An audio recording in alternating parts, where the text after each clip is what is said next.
Hello and welcome to advance engineering classes Bhopal. दोस्तों, जैसा कि लास्ट क्लास में भी हम लोगों ने चर्चा की थी, मैं अनिल पाटीदार आपका स्वागत करता हूं इंडियन पॉलिटी के इस सेशन में। और मैं बार बार बात कर रहा हूं कि हम इस सीरीज में आपका पूरा पॉलिटी जो है वो इतना अच्छे से हम लोग धीरे धीरे करके पढ़ेंगे कि सारी चीजें आपको क्लियर हो जाएंगी। जैसा कि लास्ट क्लास में हम लोग लेक्चर में बात कर रहे थे कि हिस्टोरिकल बैकग्राउंड क्या था इंडियन पॉलिटी का, भारतीय राज व्यवस्था जो हमारा कॉन्स्टिट्यूशन है इसका बैकग्राउंड क्या था। और इसमें हमने अंग्रेजी शासन काल के दौरान यानी ब्रिटिश एरा जो चल रहा था भारत में, ब्रिटिश रूल चल रहा था, चाहे ईस्ट इंडिया कंपनी की बात कर ले या ब्रिटिश राज की बात कर ले, जिसमें हम लोगों ने कई सारे अधिनियमों को, कई सारे एक्ट को वहां पर अलग अलग करके पढ़ा था। मेरी आशा यह है कि आपने वो वीडियो देख लिए होंगे और कुछ चीज समझ में आ गई होगी कि भारत का संविधान बनने से पहले ही ये एडमिनिस्ट्रेशन की जो प्रोसेस है, भारत में शासन करने की जो प्रणाली है, अंग्रेज भली भांति विकसित कर चुके थे। अब रही बात भारत के संविधान के निर्माण की, तो भारत के कॉन्स्टिट्यूशन का जो बनाया गया था वो कॉन्स्टिट्यूएंट असेंबली द्वारा बनाया गया था।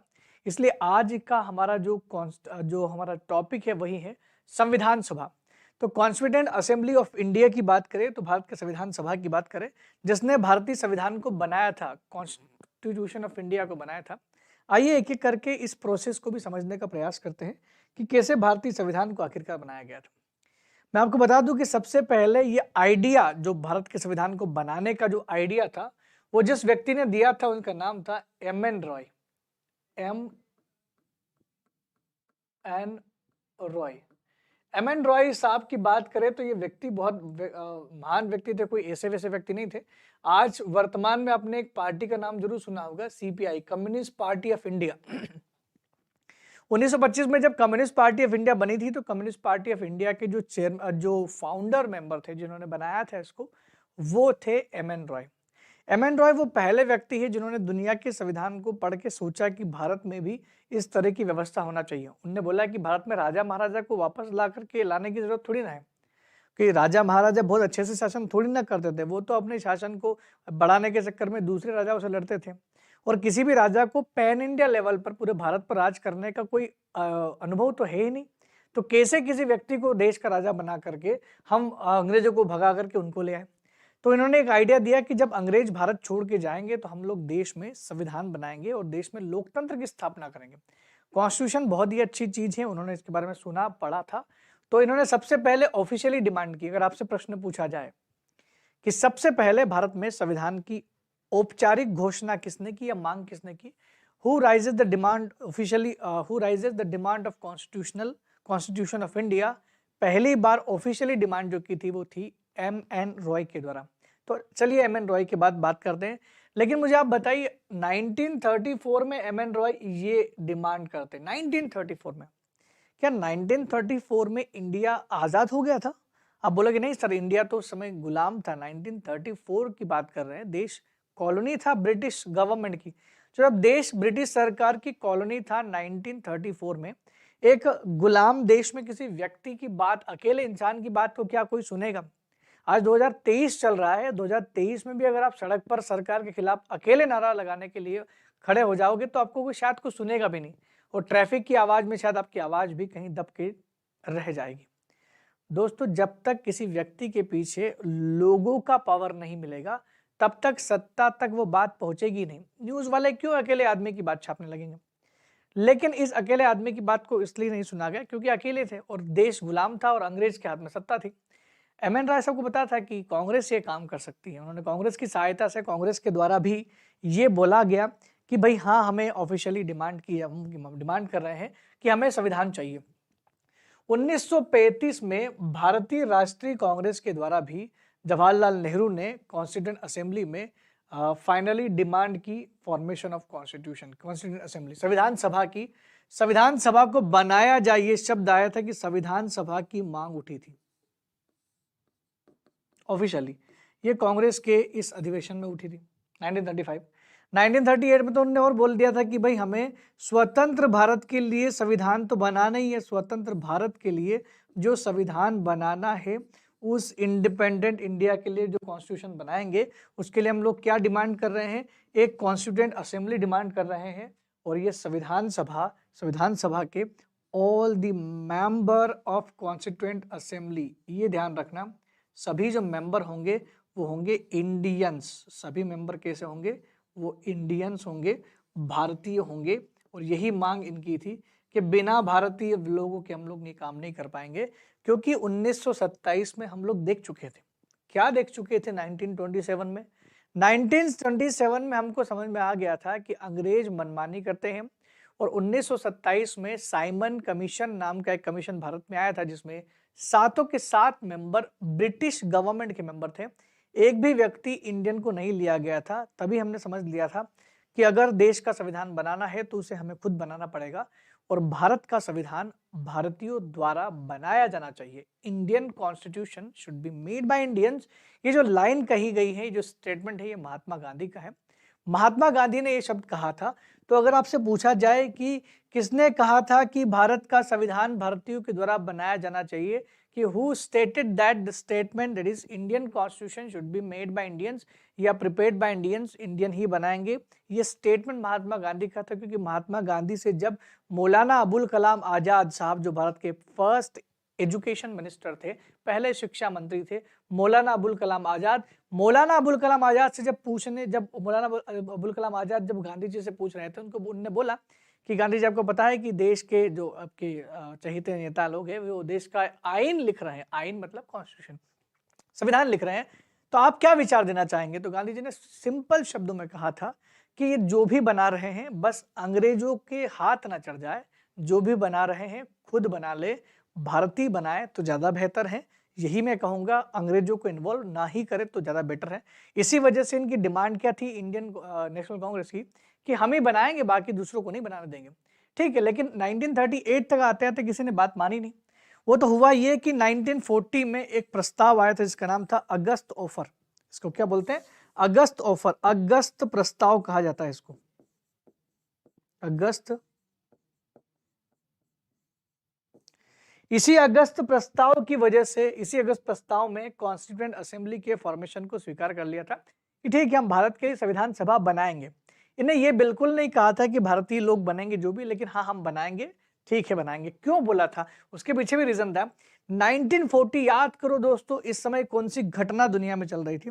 इस समय दुनिया में घटना चल रही थी वर्ल्ड वॉर सेकंड। दूसरा वर्ल्ड वॉर शुरू हो गया था 1939 से ही शुरू हो गया था, जब हिटलर ने पोलैंड पर आक्रमण किया था।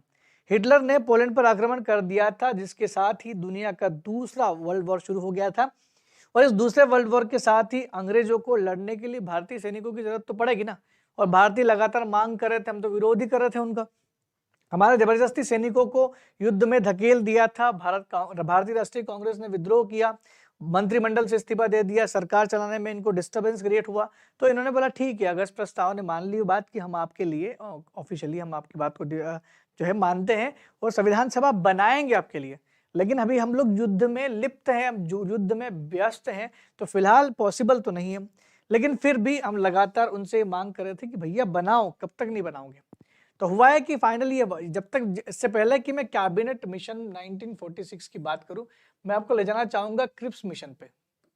पहले ये आया था क्रिप्स मिशन। कैबिनेट मिशन से पहले हम लोग क्रिप्स मिशन समझ, क्रिप्स मिशन 1942 में आ गया था, 1942 में। कैबिनेट मिशन से पहले क्या आया था? क्रिप्स मिशन आया था। और इस क्रिप्स मिशन में 3 लोग थे, इसमें भी तीनों लोग थे, Lord Pethick Lawrence, Sir Stafford Cripps और एवी अलेक्जेंडर। 3 लोग थे, Lord Pethick Lawrence, Sir Stafford Cripps और एवी अलेक्जेंडर। ये 3 लोग थे क्रिप्स मिशन के मेंबर, और इसके जो अध्यक्ष थे वो सर स्टेफोर्ड क्रिप्स थे, इसलिए इसका नाम था क्रिप्स मिशन। क्रिप्स मिशन को 1942 में भेजा गया था, क्योंकि भारतीय लोगों को जब 1940 में बोल दिया कि भाई बना देंगे, और हम भारतीयों को अगर कोई बोल दे, वादा कर दे किसी चीज का, तो हम लोग जब तक वो नहीं मिलता हम लोग उसका पीछा नहीं छोड़ते। हम लगातार अंग्रेजों से मांग कर रहे थे कि दे दो भाई, दे दो भाई, क्या है, संविधान बनाओ, युद्ध लड़ रहे हो तो क्या कर रहे हो, हमको संविधान चाहिए। तो लगातार हमारी मांग के चलते उस समय क्लीमेंट, मेरे ख्याल से विंस्टन चर्चिल साहब उस समय वहां के प्रधानमंत्री थे, जो नहीं चाहते थे, शुरुआत में उनका मन नहीं था ज्यादा कि इसको कुछ करें, जो भी था, लेकिन उन्होंने बोला, क्रिप्स मिशन भारत में भेजा था। और क्रिप्स मिशन ने जो है इस तरह का बयान दिया कि वो बनाना ही नहीं चाहते थे संविधान सभा, लेकिन फिर भी इनने बोला, जब क्रिप्स मिशन भारत आया तो इनने क्या बोला कि हमारी एक शर्त है, हम एक ही शर्त पे बनाएंगे, when Muslim League and Congress both are agreed, जब मुस्लिम लीग भी इस बात पर राजी हो जाए कि हम जो चाहते हैं वो बनेगा, प्लस कांग्रेस भी राजी हो जाए, दोनों अगर राजी हो जाते हैं तो डेफिनेटली हम लोग आपके लिए संविधान सभा बनाएंगे। और वो बोलेंगे संविधान सभा जो होगी, कॉन्स्टिट्यूएंट असेंबली जो होगी, पूरे देश की, हम डिवाइड नहीं कर रहे इंडिया को, एक ही बनाएंगे। 1940 में मुस्लिम लीग बार बार बोल रही, चिल्ला के पाकिस्तान चाहिए। ये बात क्रिप्स मिशन को पता थी, इन तीनों लोगों को पता थी कि अगर हम लोग ये मुस्लिम लीग और कांग्रेस को एक साथ आने की कहेंगे तो ये दोनों मना कर देंगे, नहीं आएंगे, क्योंकि इनमें बिल्कुल दोनों में बनती नहीं है। यही हुआ। क्रिप्स मिशन ने बोला कि हमारी एक शर्त है कि कांग्रेस और मुस्लिम लीग दोनों अगर साइन कर देते हैं तो हम आपकी से मीटिंग करेंगे और बात करेंगे कि कैसे संविधान सभा या क्या करना है आगे देश के लिए। लेकिन हुआ ये कि क्रिप्स मिशन जो आया तो था, लेकिन मुस्लिम लीग ने बाइकआउट कर दिया, मना कर दिया, ये तो एग्री नहीं हुए, साइन नहीं किया, आगे बात करने को तैयार नहीं थे दोनों। इस वजह से क्रिप्स मिशन वापस लौट गया था। क्रिप्स मिशन का कोई रिजल्ट ही नहीं निकला, क्रिप्स मिशन वापस लौट गया। और क्रिप्स मिशन को महात्मा गांधी ने, इन्होंने एक शब्द भी कहा था कि ये पोस्ट डेटेड चेक निकला, जिसमें कुछ था ही नहीं भाई, ये तो पिछले तारीख का चेक दे दिया गया है, इस तरह का कुछ। तो क्रिप्स मिशन ने बनाने की कोशिश की ही नहीं, वो चाहता था कि कुछ बनाए ना। लेकिन 1942 के बाद लगातार हम लोग अंग्रेजों से मांग करते रहे कि हमारे संविधान बनाना चाहिए। हम एक बात तो जान गए थे कि इसलिए अंग्रेज नहीं बनाना चाह रहे क्योंकि अभी युद्ध में, एक काम करते युद्ध निपट जाए उसके बाद लगातार प्रयास करेंगे। तो 1945 में हिरोशिमा और नागासाकी पे हमला होने के साथ ही जापान आत्मसमर्पण कर देता है और अंग्रेजी खेमा जो है, ईस्ट इंडिया कंपनी वाले यानी ब्रिटिश गवर्नमेंट वाला जो खेमा है, वो युद्ध जीत जाता है और आखिरकार हिटलर खुद आत्महत्या कर लेता है, युद्ध खत्म हो जाता है। लेकिन युद्ध में बहुत क्षति हुई थी अंग्रेजों को, इंग्लैंड को बहुत क्षति हुई और वो इतना ज्यादा भार नहीं सहन कर पा रहा था। इस वजह से ये हुआ कि लगातार उनका प्रयास ही था। और 1945 में एक चीज बड़ी अच्छी हो गई थी। 1940 हमारे किस्मत इस समय चल रहे थे, हमारे किस्मत इस समय अच्छे खासे काम कर रहे थे, क्योंकि एक तो ये कि सेकंड वर्ल्ड वॉर हो गया, दूसरा है कि 1945 में प्राइम मिनिस्टर ऑफ ब्रिटेन जो थे वो लेबर पार्टी के प्राइम मिनिस्टर बन गए थे। उनका नाम था क्लीमेंट एटली। क्लीमेंट एटली साहब prime minister of United kingdom बने। तो यूके के प्राइम मिनिस्टर चेंज हुए और प्राइम मिनिस्टर बने लेबर पार्टी के, मजदूर पार्टी के प्राइम मिनिस्टर बने एटली साहब। ये चाहते थे कि भारत आजाद हो, ये भारत की आजादी के बिल्कुल हिमायती थे, इन्हें चाहा कि भारत आजाद होना चाहिए। इसीलिए इन्हीं के द्वारा एक एक्ट भेजा गया, एक कमीशन भेजा गया, which is called cabinet mission. Cabinet mission Bharat में आया और इसी कैबिनेट मिशन की वजह से भारत में संविधान सभा का बनना तय हुआ। तो cabinet mission comes in India which has 3 member, जिसमें 3 सदस्य थे, ध्यान रखना कौन कौन, लॉर्ड पैथिक लॉरेंस, दूसरा सर स्टेफोर्ड क्रिप्स और तीसरा एवी अलेक्जेंडर। कैबिनेट मिशन 1946 में आया जिसमें 3 सदस्य थे, उनके नाम हिंदी और अंग्रेजी दोनों भाषाओं में आपके सामने लिखे हुए हैं, आप चाहे तो एक बार फिर से पढ़ देता हूं। Lord Pethick Lawrence, Sir Stafford Cripps और एवी अलेक्जेंडर, ये 3 लोग आए थे कैबिनेट मिशन के साथ। इस बार कैबिनेट मिशन बिल्कुल इत्मीनान से आया था, ये मन बना के आए थे कि कुछ बना के आना है। कैबिनेट मिशन जब भारत में आए तो उनकी वापस वही शर्त, तीनों लोग वही, सबको पता था, जवाहरलाल नेहरू, वल्लभ भाई पटेल पहले से प्रिपेयर थे कि तीनों लोग वही आ रहे हैं। नाम बदल गया मिशन का, लेकिन हो सकता है कि मोटिव सेम हो। और आकर के उन्होंने बात तो वही कही, उन्होंने वापस अपनी शर्त रखी। शर्त ये रखी कि अगर हम चाह रहे हैं कि एक तो चाह रहे हैं कि देश को आजाद करने के लिए, हमें आजाद करना है देश को, लेकिन देश को आजाद करने के लिए एक तो हम अनडिवाइडेड इंडिपेंडेंट देंगे आपको, एक भारत, अविभाजित भारत वापस छोड़ के जाएंगे, प्लस एक इंटरिम गवर्नमेंट बनाएंगे और संविधान के लिए आपकी संविधान सभा बनाएंगे। उनको पता था कि मुस्लिम लीग कहने के मना करेगा, इसलिए पहले से ही जवाहरलाल नेहरू और सरदार वल्लभ भाई पटेल प्रिपेयर्ड थे इस चीज के लिए। उन्होंने मोहम्मद अली जिन्ना साहब को मना लिया था इस बात के लिए कि आपको एग्री करना पड़ेगा क्योंकि आपको पाकिस्तान चाहिए, मिल जाएगा, लेकिन पहले संविधान तो बनाने दो, जो भी होगा बाद में देखेंगे। फिलहाल कैबिनेट मिशन वापस नहीं लौटना चाहिए। कैबिनेट मिशन भारत आया, उन्होंने अपनी डिमांड रखी, कांग्रेस बीजेपी और मुस्लिम लीग एक साथ हो जाए तो हम आपके साथ बात करते, नेगोशिएशन करते और बात करते हमें रिस्पॉन्सिबल गवर्नमेंट बनाना है, क्योंकि वैसे भी अब भारत की आज़ादी का समय नजदीक आ चुका था। अब ये हुआ कि मुस्लिम लीग और कांग्रेस दोनों इस बात के लिए राजी हो गए। तो ये कैबिनेट मिशन ने 2 काम किए, ध्यान रखना। कैबिनेट मिशन किस काम के लिए जाना जाता है तो आपको 2 काम याद रखना है। पहला काम ये कि इन्होंने इंटरिम गवर्नमेंट बनाई थी। एक तो ये इंटरिम गवर्नमेंट के लिए इन्होंने स्टेब्लिश किया था, इसको बोलते हैं अंतरिम सरकार, अस्थायी सरकार। उन्होंने बोला कि हम देश को छोड़ देंगे लेकिन उससे पहले एक रिस्पॉन्सिबल गवर्नमेंट तो बनाएंगे, सरकार चलेगी कैसे। और दूसरा कॉन्स्टिट्यूएंट असेंबली, संविधान सभा, कॉन्स्टिट्यूएंट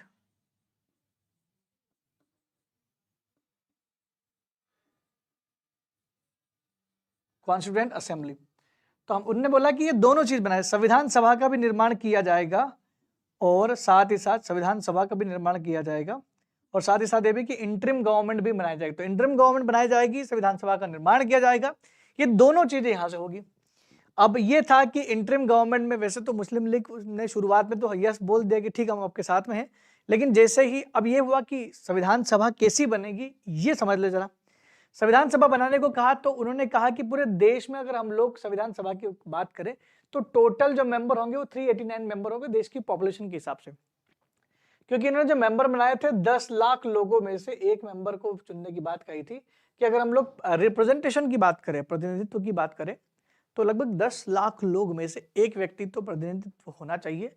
और ऐसा नहीं कि हम लोग खाली दिल्ली से ही सारे लोग चुन ले, पूरे देश से अलग अलग रियासतों से अलग अलग जगहों से देश के लोग आने थे। तो उन्होंने बोला कि दो तरीके के लोग आने चाहिए थे, एक तो वो जिसको बोलते थे हम लोग British India, 296 member British Bharat से आने थे जो कि इलेक्टेड मेंबर थे, और 93 मेंबर जो है वो फ्रॉम प्रिंसियली स्टेट्स जिसको हम लोग बोलते हैं देशी रियासत।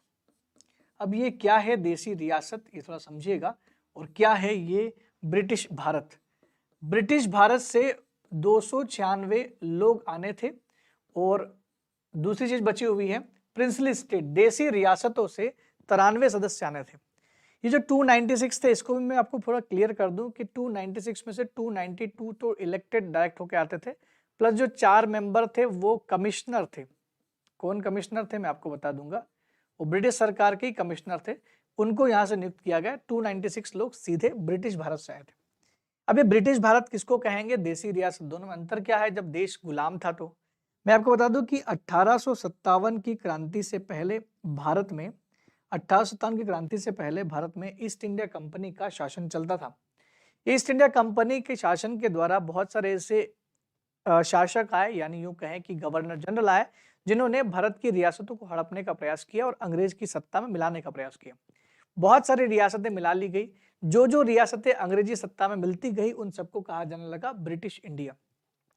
आखिरकार भारतीयों ने एकत्रित होकर के, हम लोगों ने एक होकर के एक यूनियन बना करके 1857 में रिवॉल्यूशन किया, द ग्रेट रिवॉल्यूशन ऑफ 1857, या फर्स्ट वॉर ऑफ इंडिपेंडेंस भी कह सकते हैं। भारत का प्रथम स्वतंत्रता संग्राम किया था। हुआ है कि इसके बाद ईस्ट इंडिया कंपनी चली गई और भारत में क्राउन राज आ गया, जिसको बोलते हैं हम लोग ब्रिटिश राज। तो जब ब्रिटिश राज भारत में आया तो उसने ये कहा कि अब हम आगे इन फ्यूचर कोई भी भारतीय रियासत को नहीं हड़पा जाएगा। भारत क्राउन जो ब्रिटिश साम्राज्य जो है इन रियासतों पर अप्रत्यक्ष रूप से शासन करेगा। राजा तो होगा लेकिन वो सबसे ऊपर किसको मानेगा, क्वीन को मानेगा। ब्रिटेन की महारानी को यहाँ पर सबसे ऊपर माना जाएगा और उसी को ताज जो है क्राउन के अंदर ही ये सब लोग राज करेंगे। तो ये इनडायरेक्ट शासन था और ये डायरेक्ट शासन था, ब्रिटिश सरकार का डायरेक्ट और इनडायरेक्ट टूल था। तो इन्होंने क्या बोला कि जो लोग आने वाले थे, कितने लोग आने वाले थे, जो लोग यहाँ बात कर रहे हैं कि इलेक्टेड लोगों की संख्या कितनी है, ये बोल रहे हैं कि 296 जो लोग हैं उसमें से 292 लोग डायरेक्ट इलेक्ट होकर के आने वाले थे, इलेक्टेड, ठीक है। और बाकी 93 जो मेंबर थे ये प्रिंसली स्टेट मतलब देशी रियासतों से आ रहे थे, लेकिन ये क्या थे, नॉमिनेटेड थे, मनोनीत सदस्य थे। मनोनीत, नॉमिनेटेड का मतलब होता है जिनका चुनाव नहीं होगा, सीधे राजा अपने यहाँ से भेज देंगे। अब बात ये हुई इलेक्टेड में भी कैसा इलेक्शन, डायरेक्ट नहीं होता था, ये इनडायरेक्ट इलेक्शन की बात हो रही थी। इलेक्शन भी कैसा हो रहा था, इनडायरेक्ट हो रहा था। तो इनडायरेक्ट इलेक्शन करके उनको लाया गया था। और ये इनडायरेक्ट इलेक्शन में पार्टिसिपेट कौन कर रहे थे, सभी राज्यों में उस समय विधानमंडल हुआ करती थी, विधानसभाएं पहले भी थी। 1937 में चुनाव हुआ था ना, तो उस 1937 में चुनाव में विधानसभा बन गई थी, दो बार चुनाव हो गए थे उस समय। तो 1937 में चुनाव हुआ, उसके 5 साल बाद फिर चुनाव हुआ। तो चुनावों में जो बनी थी सरकारें उन लोगों ने ही इनको चुन के भेजा था। तो हुआ ये कि 296 जो आप बता रहे हैं ना, ये 296 का क्या हुआ, मैं बात कर रहा हूं इलेक्शन की। 292 लोगों का जब इलेक्शन हुआ, जब चुनाव हुआ, तो रिजल्ट कुछ इस तरह से था। रिजल्ट ये था, जो कांग्रेस थी, इंडियन नेशनल कांग्रेस जो थी, उसके पास कितनी सीटें आई, कांग्रेस के पास में 208 सीट्स यहां पर आई। वहीं मुस्लिम लीग की बात करें, मुस्लिम लीग को जो सीटें मिली थी वो मिली थी 73 सीटें, और बाकी सीटें जो है वो अदर कम्युनिटी के पास चली गई, अदर पार्टी के पास, छोटी मोटी सीटें, ज्यादा सीटें बचती भी नहीं है। इसी में अगर हम लोग बोले, दोनों को मिलाकर अगर हम बोले, महिलाओं की संख्या कितनी थी, ये क्वेश्चन पूछा गया था, महिलाएं कितनी थी, हाउ मेनी वुमेन्स, महिलाएं कितनी थी, तो वुमन यहां पर थी टोटल 15 महिलाएं थी। ये क्वेश्चन पूछा गया है और 3-4 बार पूछ लिया गया कि महिलाएं कितनी थी कॉन्स्टिट्यूएंट असेंबली में। तो महिलाएं पूछ सकता है तो एससी के मेंबर भी पूछ सकता है, एसटी के मेंबर भी पूछ सकते हैं। भारत की जो कॉन्स्टिट्यूएंट असेंबली थी उसमें अनुसूचित जाति के मेंबर टोटल 26 थे और अनुसूचित जनजाति के मेंबर 33 थे। बिल्कुल, ये आंकड़े देख करके आपको लग रहा होगा कि सर शायद आपने उल्टा लिख दिया है, क्योंकि शेड्यूल कास्ट की जनसंख्या ज्यादा है और शेड्यूल ट्राइब्स की जनसंख्या कम है। लेकिन उस समय जब कॉन्स्टिट्यूएंट असेंबली बनी थी तब शेड्यूल कास्ट और शेड्यूल ट्राइब्स था ही नहीं, तो ये तो उन लोगों में से निकाला गया कि इतने इतने थे। तो बिल्कुल 33 एसटी के ही थे, ट्राइबल्स थे, और 26 जो थे वो शेड्यूल कास्ट से ही थे। और ये सारी जो है आंकड़ा आपके सामने यहाँ पर रहा। बात आती है कि अंबेडकर साहब कहाँ से थे, ये क्वेश्चन पूछा गया था। बी आर अंबेडकर साहब, बी आर अंबेडकर साहब कॉन्स्टिट्यूएंट असेंबली से कहां से चुने गए थे, तो सबसे पहले बी आर अंबेडकर साहब जो है वो बॉम्बे से चुने गए थे। बॉम्बे प्रेसिडेंसी बहुत बड़ी थी उस समय, बॉम्बे से उनको इलेक्ट करने की कोशिश, वो चुनाव लड़े थे लेकिन हार गए। वो चुनाव क्या गए थे, हार गए थे चुनाव, इसलिए कॉन्स्टिट्यूएंट असेंबली में नहीं आ पाए। लेकिन हुआ ये कि उनको एक राजा ने ऑफर दिया, और जो राजा थे बंगाल रियासत में एक राजा हुआ करते थे बंगाल में, और उनने बोला कि मेरे पास एक मेंबर का नॉमिनेट करने का पावर है, आप चाहे तो जा सकते हैं। तो शुरुआत में तो नहीं गए, लेकिन बाद में इन राजा ने, और राजा था वो कौन, वो कहाँ का राजा था, वो जयसुर कुलना नाम की एक रियासत थी। बता दूं, ये जो रियासत थी, इन 93 मेंबर में से जयसुर कुलना, जयसुरा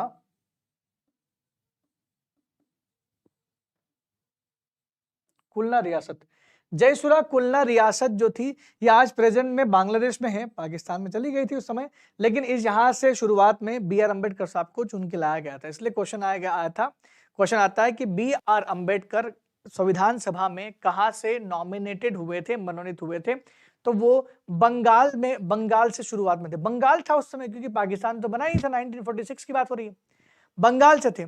लेकिन हुआ है कि 1947 में आजाद हो गया देश, फिर से बता दूं मैं, 1947 में आजाद हो गया, तो बंगाल का वो हिस्सा जो जयसुर कुलना रियासत थी वो पाकिस्तान में चली गई।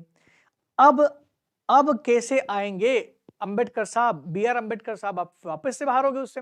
बी आर अम्बेडकर साहब को इसमें आना जरूरी था, क्यों, क्योंकि उनका बोलना था कि अनुसूचित जाति और जनजाति का कल्याण अगर करना है तो मुझे संविधान सभा का हिस्सा बनना पड़ेगा, नहीं तो एक ऐसा संविधान बनेगा जिसमें लोगों के साथ पहले से भी शोषण हो रहा था, फिर शोषण होगा।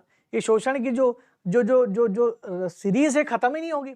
इसी वजह से उन्होंने प्राइम मिनिस्टर ऑफ ब्रिटेन से भी बात की, और उनके बात करने के बाद वापस से कांग्रेस से इनको लड़ाया गया। अब ये कांग्रेस के मेंबर पहले नहीं थे, अब बने कांग्रेस के मेंबर, कांग्रेस से लड़ाया गया, और उसी बंबई से जहां उनको हराया गया था, बंबई की सीट वापस से उनको दी गई और वहां से जिता के लाए गए। तो बाद में आजादी के बाद B R Ambedkar Bombay Presidency से इलेक्ट होकर आए थे, इनका बाद में इलेक्शन हुआ था। तो बी आर अंबेडकर के बारे में 2 क्वेश्चन पूछ सकता है कि कॉन्स्टिट्यूएंट असेंबली में, संविधान सभा में बी आर अंबेडकर, भीमराव रामजी अंबेडकर साहब मनोनीत, नॉमिनेटेड कहां से हुए थे, तो आप बोल सकते हैं बंगाल से हुए थे, और रियासत का नाम पूछे तो जयसुर कुलना रियासत से। नॉमिनेटेड, मनोनीत, इलेक्शन नहीं हुआ था। लेकिन पूछा जाए कि बी आर अम्बेडकर कहां से इलेक्ट होकर के संविधान सभा में आए थे, इलेक्ट शब्द आ गया, चुनाव, कहां से निर्वाचित होकर के आए थे, ये शब्द ध्यान करना, कहां से निर्वाचित होकर के आए थे, तो आपका आंसर होगा सर बॉम्बे, क्योंकि इलेक्शन हुआ था बॉम्बे में, उनका नॉमिनेशन हुआ था उनका जयसुर कुलना में। तो इस तरह से एक बहुत एक बोल सकते ना कि एक नाटकीय रूपांतरण हुआ उनका, नाटकीय मोड़ आया कि कभी वो आए फिर चले गए फिर आए, लेकिन फाइनली एक था ना कि उनका आना बहुत जरूरी था, इस वजह से हुआ। और ये 4 कमिश्नर कौन है, इन कमिश्नर की भी बात मैं आपको बता दूं। ये 4 कमिश्नर कौन है? तो 4 कमिश्नर जो हैं आपके, एक कमिश्नर था, मैं नाम बताया तो, एक था दिल्ली का commissioner, commissioner of Delhi, commissioner of Gilgit Balochistan I think, और तीसरा जो था वो कमिश्नर ऑफ अलवर राजस्थान, और चौथे जो थे वो कमिश्नर ऑफ कुर्ग कर्नाटक के कमिश्नर। इन 4 जगहों के कमिश्नर को, दिल्ली, गिलगित बाल्टिस्तान और अलवर और चौथा था कुर्ग, इन चारों कमिश्नरों को भी यहाँ पर जगह दी गई। इस तरह से 296 जो मेंबर थे वो कहां से थे? ब्रिटिश इंडिया से थे, और 93 मेंबर कहां से थे? वो थे देसी रियासतों से। ठीक है, ये बात समझ में आ गई। और आगे क्या समझना है इसमें? इलेक्शन इनके कैसे हुए थे? इलेक्शन इनके हुए थे इनडायरेक्ट, क्योंकि सभी लोगों ने, आम आदमी ने वोटिंग नहीं की थी। वोटिंग जो की थी वो सब उसी समय के मेंबरों ने की थी जो ऑलरेडी विधान सभाओं में थे। लेजिस्लेटिव काउंसिल्स, लेजिस्लेटिव असेंबलीज पहले हुआ करती थी, आज भी है, वो पहले भी थी, उन लोगों ने वोट किया था। और ये एक एक मेंबर कितने मेंबर का था? 10 लाख लोगों में से एक था। ये क्वेश्चन ध्यान रखना। वो तो वैसे भी नॉमिनेटेड थे, इनका हुआ था इलेक्टेड, ये इलेक्टेड थे। ठीक है, ये चीज ध्यान रखना, ये इलेक्टेड थे। यहां तक बात समझ में आई? अब इलेक्ट हो गए, मैंने मेंबर भी बता दिए कौन कौन से मेंबर कहां से, ये भी समझ में आ गया। तो ये तो समझ में आ गया था कि टोटल नंबर का आधे से ज्यादा तो किसके पास आ गया? कांग्रेस के पास आ गया। मुस्लिम लीग को समझ में आ गया था कि अपनी दाल गलने वाली नहीं है। तो इसलिए हुआ ये कि फिर इनने इलेक्शन तो हो गया, अब सिटिंग होना शुरू हो गई, सिटिंग होना शुरू हुई, संविधान सभा की बैठक होना शुरू हो गई। तो फर्स्ट मीटिंग हुई, फर्स्ट मीटिंग्स हुई। तो मीटिंग्स का क्या रिजल्ट निकला? पहली बैठक होना शुरू हो गई। पहली बैठक हुई थी 9 दिसंबर 1946 को, 9 दिसंबर 1946 को पहली बैठक हुई थी। तो ये पहली बैठक में देखिए क्या हुआ था। पहली बैठक 9 दिसंबर 1946 को हुई थी। इस पहली बैठक में ये हुआ कि पहली ही बैठक में लोग बहुत कम आए, ये ध्यान रखना। 211 मेंबर्स आर प्रेजेंट, लोग आए नहीं। क्वेश्चन यहां से पूछा गया था, first sitting of Constituent Assembly organised held in 9 December 1946। पहली बैठक 9 दिसंबर 1946 को आयोजित की गई, जिसमें केवल 211 मेंबर हैं। अब 211 मेंबर जो हैं वो टोटल 389 में से आए हैं। अब समझिए आप, 389 तो टोटल मेंबर है, उसमें से केवल 211 आए। अगर 389 मेंबर में से 211 लोग आएंगे, इसका मतलब आप समझ रहे हो, इसका मतलब ये है कि 50% से ज्यादा तो मेंबर आ चुके थे, मोर देन 50%। अगर कहीं पर भी मोर देन 50% आ जाते तो हम लोग बोलते हैं कि 50% से ज्यादा आ गए हैं, इसका मतलब काम चल जाएगा। पहले दिन की कार्यवाही शुरू की गई, शुरू तो की गई, लेकिन एक बात ध्यान रखना, ये कम संख्या क्यों हो गई? क्वेश्चन ये भी तो उठता है, कौन नहीं आए होंगे? आपका सोचना बिल्कुल सही है, मुस्लिम लोग नहीं आए थे। मुस्लिम लीग ने बाइकआउट कर दिया था, वो नहीं आए थे, ने बोला कि हम नहीं आएंगे, क्योंकि उनका विश्वास था हम हमारा देश पाकिस्तान बनाएंगे, अलग देश बनाएंगे, दुनिया का सबसे महान देश, दुनिया का सबसे सुंदर, खूबसूरत, पवित्र और दुनिया का स्वर्ग कहे जाने वाला देश बनाएंगे पाकिस्तान। ये मुस्लिम लीग का मानना था, और जैसा उन्होंने सपना देखा था उसके अनुरूप उन्होंने पाकिस्तान बनाया भी है। आपको अगर स्वर्ग देखना है तो उसके बारे में आप सर्च कर सकते हैं। पाकिस्तान के मौजूदा हालात जो है वो किसी स्वर्ग के से कम नहीं है, बहुत अच्छी कंडीशन में पाकिस्तान जो है भी गुजर रहा है, और कोई दिक्कत नहीं हो रही उन लोगों को। बहुत परेशान तो हम लोग हैं, वो बड़े खुश हैं, और ये उनका विचार था। यहाँ उनने बाइकआउट कर दिया था। ये बाइकआउट अगर नहीं, वो ये अगर उस समय मना नहीं करते ना, तो एक अच्छा संविधान जो बनाया था हम लोगों ने, वो पाकिस्तान को भी मिल जाता। दोस्तों, हमारे देश का संविधान हमने 26 नवंबर 1949 में बना लिया था और 50 में पारित कर दिया था। ध्यान से सुनना, हमने हमारा कॉन्स्टिट्यूशन 26 नवंबर 1949 को बना लिया था, 50 में लागू कर दिया था, और ये भाई साहब पाकिस्तान वाले 1970 में जाकर के कॉन्स्टिट्यूशन बना पाते। लड़ाई इतनी चल रही है कि कॉन्स्टिट्यूशन बन ही नहीं पा रहा था। 1970 में पहली बार कॉन्स्टिट्यूशन बना था, और वो कॉन्स्टिट्यूशन भी कोई डेमोक्रेटिक नहीं, बहुत अच्छे तरीके से डेमोक्रेसी पर से, जैसे हमारे देश में था ना, सोच किस पे बोलते हैं उसको, धर्मनिरपेक्ष पर आधारित था, जहां पर सब धर्मों को बराबर अधिकार दिया जाए। वैसा नहीं था, समाजवादी नहीं था, वो था बिल्कुल शरीयत लॉ पर, मुस्लिम कानून पर निर्भर था, पूरा पूरा उसके आधार पर बनाया गया था। लेकिन 1970 में जाकर के संविधान ये लोग लागू करते हैं। 1970 में लागू हुआ तो डेफिनेटली चुनाव भी उसी समय होंगे।